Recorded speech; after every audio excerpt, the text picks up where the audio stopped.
இன்றைக்கு ஆண்டவர் எனக்கு என்ன வசனம் வைத்திருக்கிறான்னு கேக்குறீங்களா?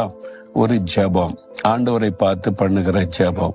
ஜெபத்திலே பலவிதமான ஜெபம் வேதத்தில் எழுதப்பட்டிருக்குல்ல. இன்னைக்கு நெகேமியா 13:31 என் தேவனே எனக்கு நன்மை உண்டாக என்னை நினைத்தருளும். ஆண்டவரை பார்த்து என் தேவனே எனக்கு நன்மை உண்டாக என்னை நினைத்தருளும். உங்களுக்கு ஒரு நன்மை வேணும்.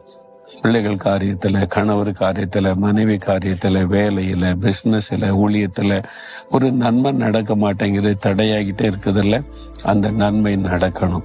இயேசுதான் நன்மை செய்கிறவர். அவர் நீங்க உண்மையான இருதயத்தோட, இயேசுவே எனக்கு நன்மை உண்டாகணும், இந்த காரியத்துல நன்மை வேணும், என்னை நினைத்தருளும். உண்மையா நீங்க ஜெபித்து பாருங்க. இன்றைக்கு அந்த நன்மை நடக்கும். அந்த நன்மைக்கான வாசல் திறக்கும். அற்புத மாற்றத்தை காண்பீங்க. இப்பொழுது ஜெபிக்கிறீங்களா? ஒரு நிமிடம் அப்படியே சொல்லுங்க. ஏ தேவனே, இயேசுவே எனக்கு நன்மை உண்டாக என்னை நினைத்தருளும். இந்த காரியத்தில் எனக்கு ஒரு நன்மையை வாய்க்க பண்ணும். இயேசுவின் நாமத்தில் ஆமேன், ஆமேன்.